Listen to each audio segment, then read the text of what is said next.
lokasi. Tuh, Nissan.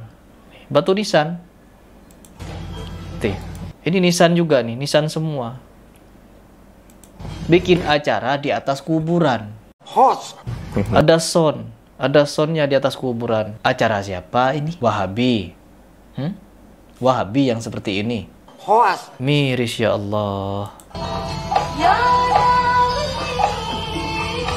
Ya Nabi katanya. Host. A'udzubillahi minasyaitonirrajim. Bismillahirrahmanirrahim. Ada beberapa video yang kemarin saya saksikan di media sosial. Terkhusus ini video atau beberapa video ini di-share kepada saya, dan ada beberapa juga yang lewat di beranda saya. Dan di sini ketika saya menonton hal-hal seperti ini, yang ada di pikiran saya itu hanya heran dan tidak habis pikir kenapa hal-hal seperti ini masih banyak terjadi di sekitar kita, dan bahkan dijadikan sebagai suatu tradisi ya, yang tidak ada ujungnya. Bahkan hal seperti ini dijadikan suatu kebiasaan, yang dimana ketika ada suatu hajatan, pernikahan, atau majelis-majelis, pasti pembukaannya harus gedombrengan seperti ini dulu. Bahkan tidak segan diantara mereka joget, teman-teman. Joget sejoget-jogetnya. Itu pernah saya bahas beberapa bulan yang lalu. Tetapi selalu ada saja yang seperti ini. Dan saya rasa ketika kita berhenti untuk meluruskan hal seperti ini, pasti mereka sebagai pelaku akan merasa bangga dan senang. Akhirnya perbuatan kita didiamkan. Artinya mereka merasa benar dengan tindakan mereka. Dan ini sungguh sesuatu yang sangat memilukan. Mengingat di Indonesia ini kita harus mencerdaskan anak bangsa, tetapi pada kenyataannya malah membuat anak bangsa jejogetan seperti itu. Perempuan seragam, menggunakan seragam yang sama, dan jejogetan yang mengundang syahwat dipimpin oleh, nggak tahu itu dipimpin oleh ustadz atau apa. Intinya mereka, aduh, lihat betul. Kalian sebagai orang tua, anak kalian dikirim ke pondok pesantren, diajari gel-gel dada, pinggang pinggul, ya, lenggak-lenggok, di video disebarkan. Anak-anak kalian dikirim ke pondok pesantren, diajak joget-jogetan seperti ini. Astagfirullahaladzim. Bukan satu-satunya. This is not the only one. Memperlihatkan bagaimana santri-santriwatinya berlenggak-lenggok, menggoda syahwat laki-laki. Coba saksikan. Dengarkan dengan ketukan musiknya.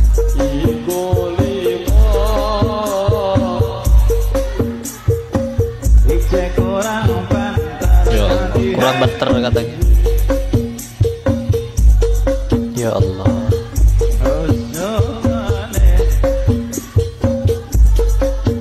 Mau jadi apa?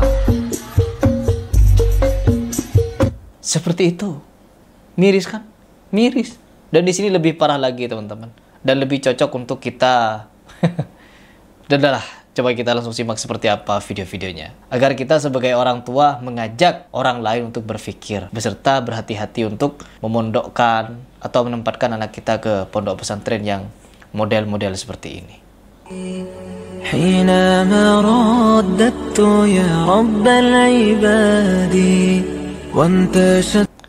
Apa yang kita dapat di sini, teman-teman? Terus apa yang kalian lihat di situ? Faedah yang kalian dapat apa dengan fenomena seperti ini? Ajaran-ajaran seperti ini. Kita bukan dilarang untuk berbahagia. Tapi ketika kita sudah joget-joget seperti ini, sudah beda lagi kebahagiaannya. Beda. Apalagi yang didengar di situ sholawat kepada Nabi lalu joget seperti ini. Allah. Sambil rokokan pula. Apa ini? Pasti mereka golongan-golongan yang seperti ini akan berkomentar di kolom komentar YouTube saya. Oh dasar Wahabi, dasar sok suci, oh dasar sok tahu, dasar sok keras, pokoknya dasar-dasar. Kalau kalian pantasnya dijuluki dasar apa? Dasar tukang joget, dasar tukang nyanyi, dasar tukang bikin amalan-amalan yang ini. Apa tidak berpikir ke sana? Mau sampai kapan tidak mau mikir ke sana? Kasihan anak bangsa kalau dibuat jogetan seperti ini. Kasihan anak-anak ini yang masih remaja, anak-anak diajak jogetan seperti ini. Bagaimana moral ke depannya? Bukan kita menghentikan kemungkaran, malah mengadakan hal-hal yang mendekati atau malah kemungkaran ini jatuhnya. Tuh. Mau kemana? Ya Allah, mirisnya. Adab akhlak katanya mereka dijunjung tinggi.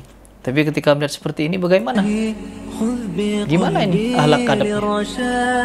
Berpakaian muslim, identitas muslim Nusantara, tetapi yang ditampilkan joget seperti ini. Mau kemana? Bahkan tidak berhenti sampai di situ, teman-teman. Untuk mengadakan acara-acara seperti ini, entah ini pondok pesantren atau apa, tapi saya melihatnya miris. Yaitu mereka mendirikan panggung di tengah-tengah kuburan. Di tengah kuburan mereka bikin-bikin seperti ini. Di tengah kuburan mereka mengadakan acara-acara. Coba kita simak. Miris, teman-teman.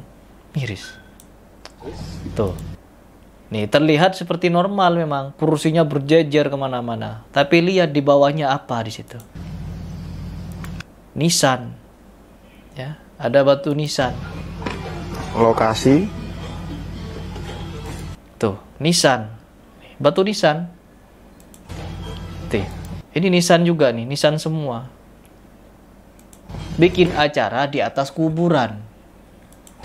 Acara apa? Butuh mensedak nakal nanti. Tuh. Ada soundnya di atas kuburan. Acara siapa ini? Wahabi. Wahabi yang seperti ini? Enggak. Tuh. Ada panggung-panggungnya kecil. Kuburan, duduk di atas kuburan, teman-teman. Makam wali, keramat. Musikan di atas kuburan. Apa tidak tahu, apa tidak diajari oleh ulama-ulama di sekitar, ustadz-ustadz di sekitar, kiai-kiai di sekitar gusnya untuk menegur hal seperti ini?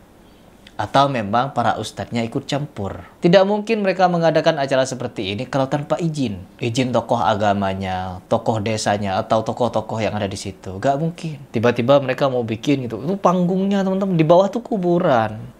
Allah. Tuh, panggung. Dan musiknya gamelan. Tuh, ya Allah. Tuh, kuburan. Miris, ya Allah. Ya Nabi katanya. Miris ya? Miris. Dan pasti mereka akan teriak Wahabi ketika saya bahas ini. Oh, Heri Plus Wahabi jelas tidak terima dengan orang-orang yang mengadakan majelis. Majelis di atas kuburan. Ajaran siapa? Nabi yang mana yang mengajarkan? Hah?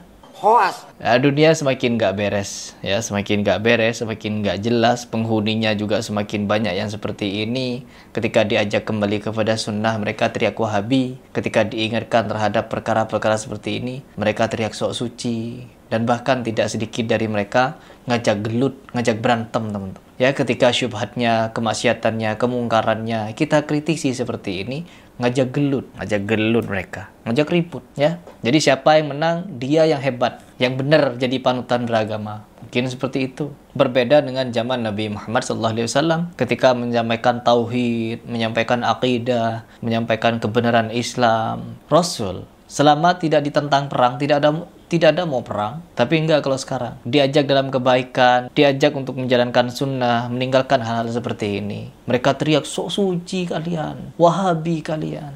Begitu pasti. Tapi tetap, hal seperti ini harus tetap kita luruskan dan harus tetap kita sampaikan bahwa sampai kapanpun, ya kemungkaran akan selalu ada, kemaksiatan akan selalu ada, sebagaimana adanya siang dan malam. Selagi masih ada siang, pasti ada malam. Selagi masih ada kebaikan, pasti ada keburukan. Tinggal kita memilih, dan kita harus giat untuk menyampaikan kebenaran. Kalau kebenaran tidak disampaikan, maka kemaksiatan atau kemungkaran akan merasa benar. Dan begitupun pula kalau kebenaran tidak kita sampaikan dengan cara yang baik, dibungkus dengan cara yang baik, maka kebenaran juga tidak akan pernah sampai kepada hati orang. Sebagaimana yang saya sampaikan dulu, ketika saya masih keras, ketika saya masih menjadi muhibbin Habib, yang ketika ceramah berpidato lantang, keras, menggebu-gebu, keluar kata-kata kasar. Ketika saya masih mencontoh dia, ya miris lah pokoknya. Dan ketika saya dinasehati oleh asatidz-asatidz salafi, ya saya mulai belajar bagaimana cara menyampaikan kebenaran dengan cara yang benar pula. Oke teman-teman, begitu saja yang ingin saya sampaikan dan ingin saya bagikan kepada kalian. Apabila ada yang salah dan keliru, itu murni dari kekhilafan dan kesalahan saya. Tetapi apabila ada yang benar, itu dari Allah Subhanahu wa Ta'ala.